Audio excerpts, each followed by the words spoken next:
चुनाव का मौका है, तो अब तो चुनावी बम्पर ऑफर आया है मोदी वॉशिंग पाउडर का। मोदी वॉशिंग पाउडर की ऐसी बिक्री हो रही है, ऐसी बिक्री हो रही है, और इतना शानदार वॉशिंग पाउडर है, इसमें हत्या करो धुल जाएगा, लूट करो धुल जाएगा। मोदी की गारंटी है, एक एक भ्रष्टाचारी को मंत्री बनाने की गारंटी है।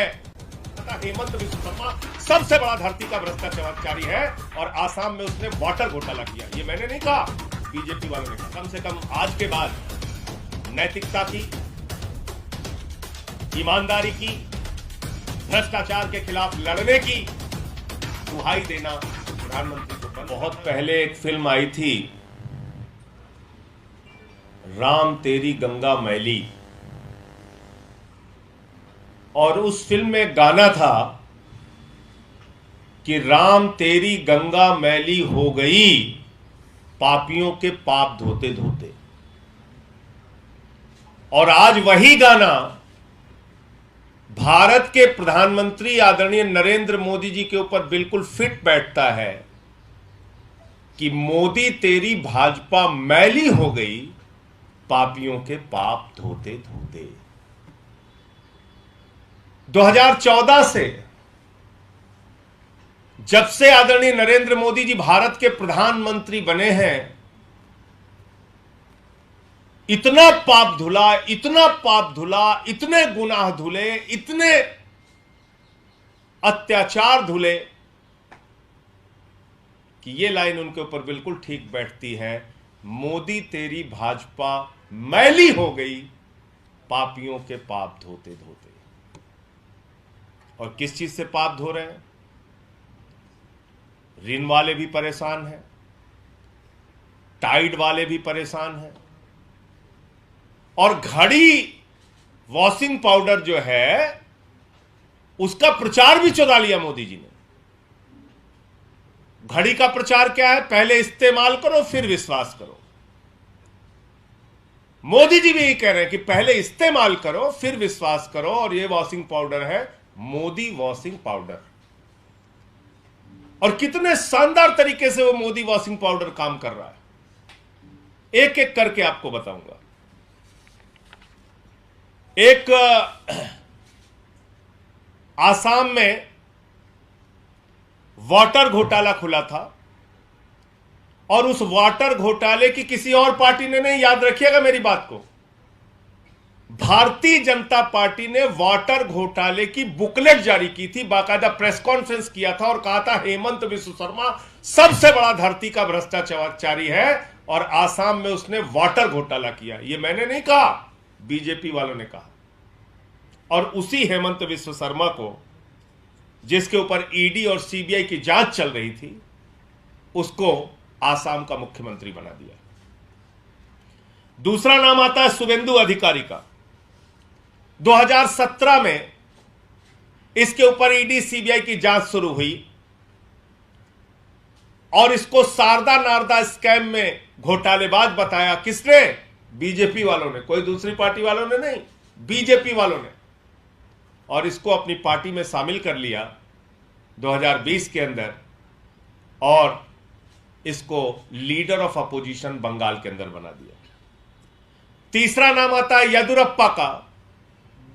येदुरप्पा के ऊपर हजारों करोड़ का माइनिंग घोटाला, रेड्डी ब्रदर्स पे घोटाला, और उस व्यक्ति को कर्नाटक का मुख्यमंत्री बना दिया। चौथा नाम आता है शिवराज सिंह का। उनके ऊपर व्यापम का घोटाला, बच्चों की नौकरी में घपलेबाजी करने का घोटाला, और उनको मध्य प्रदेश का मुख्यमंत्री बना दिया।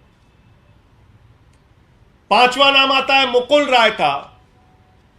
नारदा स्कैम, शारदा स्कैम में इनके ऊपर ईडी सीबीआई की जांच चलती है, भारतीय जनता पार्टी में आते हैं, मोदी वॉशिंग पाउडर से धुले जाते हैं, और सारी जांच खत्म हो जाती है। छठवां नाम आता है नारायण राणे का, जिनके ऊपर लैंड स्कैम का आरोप लगता है, जमीन घोटाले का आरोप लगता है। और याद रखिएगा, मैं कोई घोटाला अपनी तरफ से नहीं बोल रहा हूं, भारतीय जनता पार्टी ने ये सारे घोटाले लगाए। और ईडी की जांच चली और इनकी पार्टी में आ गया, बीजेपी में शामिल हो गया, तो केंद्र में मंत्री है। सातवां नाम आता है प्रेमा खांडू का। प्रेमा खांडू के ऊपर भी भ्रष्टाचार के मामले में ईडी की जांच चली, सीबीआई की जांच चली और क्रिमिनल कॉन्स्पिरेसी, करप्शन और क्रिमिनल कॉन्स्पिरेसी की जांच चली प्रेमा खांडू पर, और पूरी की पूरी सरकार लेके भारतीय जनता पार्टी में शामिल हो गए। फिर एक नाम आता है जय पंडा का। जय पंडा के ऊपर 2019 में पीएमएलए और फेमा के तहत भ्रष्टाचार के मामले लगते हैं, ईडी की जांच चलती है और उसके बाद भारतीय जनता पार्टी में शामिल हो जाते हैं। फिर एक नाम आता है पुरुषोत्तम साबरिया, यह गुजरात के नेता है, और पुरुषोत्तम साबरिया पर भारतीय जनता पार्टी ने इरिगेशन घोटाले का आरोप लगाया था, बीजेपी में चले जाते हैं। हसन मुशरिफ का तो कहना ही क्या है। अभी कुछ दिन पहले ईडी की जांच चल रही थी, ईडी के छापे पड़ रहे थे हसन मुशरिफ पे, और इनका एक नेता है बेचारा किरीट सुमैया। वो किरीट सुमैया जोर जोर से एकदम चिल्ला चिल्ला के कहता था मुशरिफ को गिरफ्तार करो, मुशरिफ को अंदर डालो, मुशरिफ ने 100 करोड़ का घोटाला किया है। उसी हसन मुशरिफ को कल कैबिनेट मंत्री की परसों शपथ दिला दी गई। एक नाम आता है छगन भुजबल का, महाराष्ट्र सदन घोटाला, और छगन भुजबल को कैबिनेट का मंत्री बना दिया जाता है। एक नाम आता है अजीत पवार का, जो इस समय सबसे चर्चित नाम है, जिसका जिक्र 3 दिन पहले रैली में भोपाल में प्रधानमंत्री जी ने किया, और भारत के प्रधानमंत्री आदरणीय नरेंद्र मोदी जी ने क्या कहा वो आप सभी पत्रकार बंधुओं को जरूर सुनना चाहिए, पूरे देश को सुनना चाहिए, और भारतीय जनता पार्टी की असलियत पूरे देश के सामने आनी जरूरी है।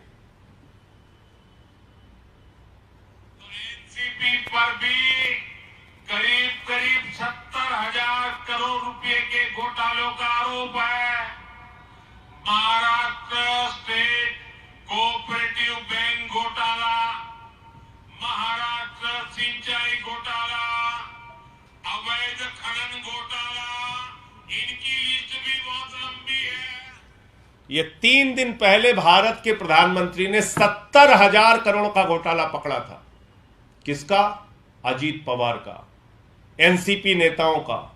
अजीत पवार पर सिंचाई घोटाला, कोऑपरेटिव बैंक घोटाला, तमाम घोटाले का आरोप भारत के प्रधानमंत्री ने लगाया, और उसी व्यक्ति को 3 दिन के बाद महाराष्ट्र के अंदर उप मुख्यमंत्री बनाने का काम किया।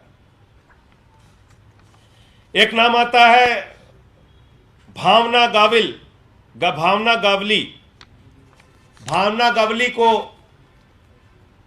शिवसेना ने शिंदे गुट का चीफ विप बना दिया पार्लियामेंट के अंदर। इनके ऊपर भी ईडी की जांच, 5 सम्मन किया था इनको ईडी ने इनको 5 सम्मन किया था, और ये इस समय शिंदे गुट की लोकसभा में चीफ विप है। एक नाम आता है प्रताप सरनायक का, और इनके ऊपर मनी लॉन्ड्रिंग का केस दर्ज किया था ईडी ने, और अभी ये शिंदे की शिवसेना में है। बाकी बहुत सारे नाम हैं। तो भारतीय जनता पार्टी का ये असली चाल चरित्र और चेहरा है। आदरणीय नरेंद्र मोदी जी ने भोपाल की रैली में जब कहा ये मोदी की गारंटी है, एक एक भ्रष्टाचारी पर कार्रवाई करने की गारंटी है, 3 दिन के बाद वो नारा बदल गया। अब मोदी जी कह रहे हैं ये मोदी की गारंटी है, एक एक भ्रष्टाचारी को मंत्री बनाने की गारंटी है। तो पूरब से लेकर पश्चिम तक, उत्तर से लेकर दक्षिण तक 14 से लेकर 23 तक मोदी वॉशिंग पाउडर की ऐसी बिक्री हो रही है, ऐसी बिक्री हो रही है, और इतना शानदार वॉशिंग पाउडर है, इसमें हत्या करो धुल जाएगा, लूट करो धुल जाएगा, बलात्कार करो धुल जाएगा, भ्रष्टाचार करो धुल जाएगा, पूरा देश लूट लो, मोदी वॉशिंग पाउडर से उसको बिल्कुल साफ सुथरा धुलकर पाक साफ कर दिया जाएगा। लेकिन पत्रकार बंधुओं से मैं एक बात जरूर कहना चाहूंगा कि अब अगर ईडी और सीबीआई की जांच किसी के ऊपर चले तो आप मान लेना, दो भारतीय जनता पार्टी इस देश के अंदर चल रही है, एक भारतीय जनता पार्टी नरेंद्र मोदी और एक Bharatiya Janata party ED CBI गुट। और इसका एक ही काम है, क्योंकि प्रधानमंत्री कोई हथियारबंद गुंडे तो रख नहीं सकते कि भाई कहे कि जाओ आप किसी विधायक को पकड़ के लाओ, किसी मंत्री को पकड़ के लाओ, गन पॉइंट पे उसको शामिल करा लो। तो उन्होंने एक जांच एजेंसी बनाई, ईडी सीबीआई, और कहा कि विधायकों को तोड़ो, दलों को तोड़ो, लोकतंत्र को खत्म करो, संघीय ढांचे को खत्म करो। तो ईडी और सीबीआई से देश के अंदर दलों को तोड़ने और विधायकों को धमकाने का एक माध्यम बन गया है। आम आदमी पार्टी के बहादुर नेता मनीष सिसोदिया और सत्येंद्र जैन इनके आगे नहीं झुके, टूटे नहीं। बहुत कोशिश इन लोगों ने की दिल्ली के अंदर तोड़फोड़ करने की, सफल नहीं हुए वाजपेयी। आम आदमी पार्टी और अरविंद केजरीवाल एक ऐसे नेता है, हम लोगों पर चाहे जितने मुकदमे करो, चाहे जितनी प्रताड़ना दो, आपने 45 विधायकों पे दिल्ली के अंदर मुकदमे लिखे, हमारा कोई विधायक नहीं टूटा। आपने हमारे मंत्रियों पे फर्जी मुकदमे लिखे, हमारा कोई मंत्री नहीं टूटा। 36 किलो वजन कम हो गया सत्येंद्र जैन का, इतनी प्रताड़ना आपने दी, लेकिन मजबूती से वो खड़े रहे। इसलिए ये मोदी वॉशिंग पाउडर ये दिल्ली में फेल हो जा रहा है। यहां पर कोई दागदार है नहीं, तो दाग धुलने की जरूरत है नहीं, तो इसलिए इस वॉशिंग पाउडर की यहां जरूरत नहीं पड़ रही। पूरे देश में मोदी वॉशिंग पाउडर से अपना काम प्रधानमंत्री जी, और ये चुनाव का मौका है, तो अब तो चुनावी बम्पर ऑफर आया है मोदी वॉशिंग पाउडर का। चाहे जितना खरीदिए, चाहे जैसे पाप धुलवाइए। तो इसलिए कम से कम आज के बाद नैतिकता की, ईमानदारी की, भ्रष्टाचार के खिलाफ लड़ने की दुहाई देना प्रधानमंत्री को बंद करना चाहिए, वरना वो अब हंसी के पात्र बन गए हैं। उनके भक्त बेचारे 3-4 दिन से सदमे में हैं। जो लोग, किरीट सुमैया तो बेचारा छुपा छुपा फिर रहा है, वो लोग सदमे में हैं कि बताओ, जिन लोगों को गालियां दे रहे थे अब उन लोगों को गले लगाना पड़ेगा, जिन लोगों को गालियां दे रहे थे अब उनको लाइन में खड़े होकर माला पहनानी पड़ेगी, जिन लोगों से लड़ाई लड़ रहे थे अब उन्हीं लोगों के सामने लाइन में लगना पड़ेगा। तो मुझे ये बात कहनी थी। ईडी और सीबीआई के छापे इस देश में दलों और विधायकों को तोड़ने का माध्यम बन गया है, और महाराष्ट्र की घटना उसी का जीता जागता उदाहरण है। लेकिन एक बात मैं मोदी जी से कहना चाहता हूं कि मोदी जी, जब जब ऐसा खेल देश के अंदर हुआ है, जनता ने सबक सिखाया है, और महाराष्ट्र की जनता भी आपको सबक सिखाने का काम करेगी। सर, अनुराग ठाकुर ने दावा किया है कि एनसीपी वाले घटनाक्रम के बाद एक ट्रेंड सेट हो गया है और भी अपोजिशन पार्टियां एनडीए में शामिल हो सकती हैं। देखिए, अनुराग ठाकुर तो खैर छोटे नेता हैं। उनके जब प्रधानमंत्री नरेंद्र मोदी खुद ही ये बात कह रहे हैं चिल्ला चिल्ला के कि एक भी भ्रष्टाचारी नहीं छोड़ूंगा, हर भ्रष्टाचारी को बीजेपी में शामिल करूंगा, तो फिर वो ठीक ही कह रहे हैं कि जहां जिस पे भी होगा झूठे मुकदमे लिखो, किसी को भी फंसाओ, किसी के यहाँ ईडी भेजो, किसी के यहाँ सीबीआई भेजो, और दलों को तोड़ने का काम करो। लेकिन जब आप दलों को तोड़ते हैं तो जनता का दिल टूटता है, और जब दिल टूटता है तो मौके पर आपको अपने वोट की ताकत से जवाब देती है। लोकतंत्र में मालिक तो जनता है, वो जवाब देगी आपको। अभी एक लिस्ट है, ये बीजेपी के नए प्रदेश अध्यक्ष बनाए गए, उनके पंजाब के प्रदेश अध्यक्ष सुनील जाखड़ बने, जो कांग्रेस से गए। अच्छी बात है, अपनी पार्टी का विस्तार करें, सबको बनाएं, कहाँ किसको बना रहे हैं उनकी पार्टी का विषय है। और 2024 से पहले आपको लगता है कि आम आदमी पार्टी की 2 स्टेट में सरकारें हैं, अब पार्टी इमर्ज कर रही है, लेकिन आपकी पार्टी पे भी दोबारा निशाना साधने की कोशिश की जा सकती है? आपने कुछ महीने पहले तो आरोप लगाया ही था, क्या आगे भी आपको लगता है कि आप पर भी इस तरीके की कोशिशें हो सकती हैं? देखिए, जब हम कह रहे थे तो आप लोग हमारी बात नहीं मान रहे थे। ये पूरे देश में यही धंधा कर रहे हैं। 2014 से ये वॉशिंग पाउडर जब से आया है, मोदी वॉशिंग पाउडर, इसका काम ही यही है। अब यहां दिल्ली में दिक्कत यह है, यहां कोई दागदार है ही नहीं है, यहां किसी पे कोई मामला है ही नहीं है। झूठे मामले लगाकर जिन लोगों को दबाने की कोशिश कर रहे हैं वो दब जा रहे हैं, यहां कोई दब भी नहीं रहा इनसे। तो इसलिए दिल्ली में इनका प्रयोग फेल हो गया और उसी हद इन्होंने हमारे शिक्षा मंत्री को जेल में डाल दिया, हमारे स्वास्थ्य मंत्री को जेल में डाल दिया, तो यहां अपने हथकंडे अपना रहे हैं। आपका कुछ सवाल था? भारतीय जनता पार्टी की जो प्रवक्ता है गौरव भाटिया, उन्होंने एक प्रेस कॉन्फ्रेंस की थी रेल वाले मामले में, सुप्रीम कोर्ट में भी आया था, उसे लेकर आपका क्या कहना है? देखिए, ऐसा है कि गौरव भाटिया, भारतीय जनता पार्टी, उनके नेता, उनको अपने गिरेबान में झांककर पहले देखना चाहिए। डेवलपमेंट के काम हमारी सरकार की प्राथमिकता में है। शिक्षा पे, स्वास्थ्य पे, बिजली पे, पानी पे, सड़क पे, जितना भी हमको काम करना हो रहा है हम कर रहे हैं। तो हम अपनी प्राथमिकताओं के हिसाब से कहाँ हमारा बजट लगना है नहीं लगना है वो हम तय करेंगे और इसके बारे में सरकार जवाब देगी न्यायालय को। कांग्रेस जो है, कांग्रेस आम आदमी पार्टी के लिए कहती है कि इसको भ्रष्टाचार का जिक्र भाजपा ही कर रहे हैं। भाजपाई अब कम से कम भ्रष्टाचार के बारे में ना बोले तो अच्छा है। अली बाबा और 40 चोर की सरकार इस देश के अंदर चल रही है, पूरे देश ने देख लिया। और ये वो मोदी वॉशिंग पाउडर है, पहले इस्तेमाल करो फिर विश्वास करो। और नीचे लिखा हुआ है, हत्या का पाप धुलवाना है, लूट का पाप धुलवाना है, बलात्कार का पाप धुलवाना है, भ्रष्टाचार का पाप धुलवाना है। सारे पाप धुलने की गारंटी, चुटकियों में सारे पाप धुले, मोदी वॉशिंग पाउडर। इसलिए भाजपाइयों को अब कम से कम भ्रष्टाचार के बारे में बोलने का हक नहीं है। उनको सारे लोगों की फोटो अपने गले में टांग कर टहलना चाहिए। पूरब से लेकर पश्चिम तक, उत्तर से लेकर दक्षिण तक मैंने बता दिया सारे नाम। इनकी सबकी फोटो अपने घर में लगाओ भाजपाइयों, एक एक कार्यकर्ता अपने घर में लगा के इनको रोज माला पहनाया करे। ये सारे तुम्हारे लिए आदरणीय है। येदियुरप्पा हो, हेमंत विश्व शर्मा हो, अजीत पवार, इनको माला पहनाओ, ज्यादा बातें मत करो। अब तुम पूरे देश के सामने बेनकाब हो चुके हो। कांग्रेस इसी पर भगवंत मान साहब का बयान आया है, तो चर्चा हो रही है कि क्या वो पार्टी के स्टैंड से अलग जा रहे हैं? नहीं, भगवंत मान जी का बयान मैंने सुना। उन्होंने भी कहा सभी समुदाय, सभी वर्गों से बातचीत करनी चाहिए। यही तो आम आदमी पार्टी कह रही है। सभी वर्गों, सभी समुदायों से आप बातचीत करिए। आपकी मंशा ही नहीं है यूसीसी लाने की। मोदी जी की सरकार 9 साल तक भांग खा के सो रही थी, अचानक 10 महीने रह गया तो कह रहे हैं यूसीसी यूसीसी यूसीसी।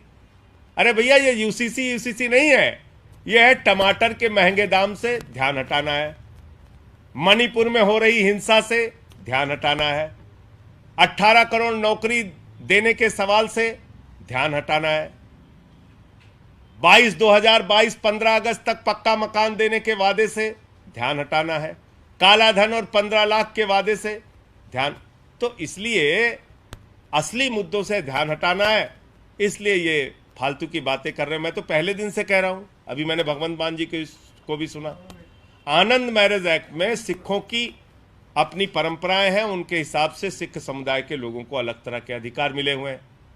इसी प्रकार से जैन धर्म के अपने कुछ कानून हैं, इसी प्रकार से बौद्ध धर्म के लोगों के अपने कुछ कानून हैं, इसी प्रकार से देश के करोड़ों आदिवासियों के अपने रीति रिवाज और जमीन से संबंधित कानून हैं। भारतीय जनता पार्टी आदिवासियों और दलितों से नफरत करती है। और यह बात मैं इसलिए कह रहा हूं कि देश की राजधानी तो दिल्ली है, भारतीय जनता पार्टी की राजधानी नागपुर है। और वो नागपुर के प्रमुख कह चुके हैं इस देश में दलितों, पिछड़ों और आदिवासियों का आरक्षण खत्म होना चाहिए।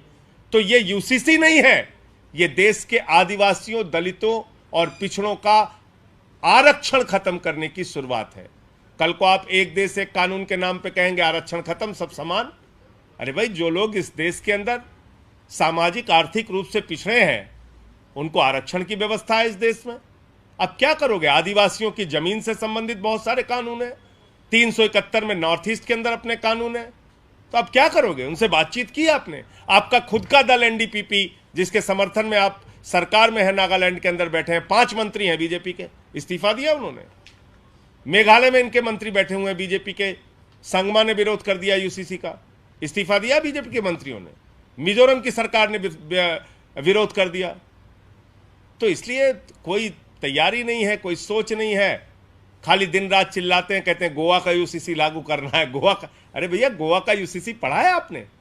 गोवा के यूसीसी में लिखा है, एक हिंदू महिला को अगर बेटा नहीं होता तो पति को दूसरी शादी करने का अधिकार है। भाजपाइयों के मन में इसीलिए लड्डू फूट रहा है, कह रहे हैं दूसरी शादी करेंगे। बताइए आप, अगर ऐसा कानून पास करोगे पार्लियामेंट के अंदर तो तुम्हारी पत्नियां बेलन लेके दौड़ा लेंगी भाजपाइयों। ऐसे चक्कर में मत पड़ो, दूसरी शादी के नाम पे लड्डू फूट रहा है तुम्हारे मन में, कह रहे हो गोवा की तरह हम भी दूसरी शादी करेंगे। वाह भाई वाह, गजब का खेल है। और हिंदू अनडिवाइडेड फैमिली का एक्ट है। मैं इस देश के करोड़ों हिंदू भाइयों को भी बताना चाहता हूं, उस एक्ट में क्या लिखा हुआ है? हिंदू अनडिवाइडेड फैमिली के एक्ट में इनकम टैक्स के अंदर राहत मिलती है सिर्फ हिंदू परिवारों को, सिख और ईसाई और मुस्लिम परिवारों को नहीं मिलती है। तो हमारे जो वो अधिकार हैं हिंदुओं के, उसका क्या करोगे? तो बस कुछ नहीं, एक सुर्रा छोड़ दिया, बस चलो ठीक है। तो इसलिए ये सब चालबाजियां मोदी जी की पूरा देश समझ रहा है। देश के लिए कुछ करना है नहीं, खाली कराना है झगड़े, लड़ाई। मणिपुर के हिंसा पे बोलना नहीं है, मेट्रो में घूमना है, अमेरिका की सैर करना है, इससे ज़्यादा कुछ आता नहीं आप लोगों को। तो ये भारतीय झगड़ा पार्टी है, इससे सावधान रहिए सब लोग। पूरे देश में झगड़ा कराने का काम ये लोग कर रहे हैं। हिंदू का मुसलमान से झगड़ा, हिंदू का सिख से झगड़ा, हिंदू का ईसाई से झगड़ा, फिर हिंदू का हिंदू से झगड़ा, जाट का गैर जाट से झगड़ा, मराठा का गैर मराठा से झगड़ा, किसान का पुलिस के जवान से झगड़ा, पहलवान का पुलिस के जवान से झगड़ा। ये भारतीय झगड़ा पार्टी है, इससे सावधान हो जाइए। और मैंने आपको बताया, चुनावी मौका है, बम्पर ऑफर आया है, जितने भी पाप धुलवाने हैं मोदी वॉशिंग पाउडर मौजूद है।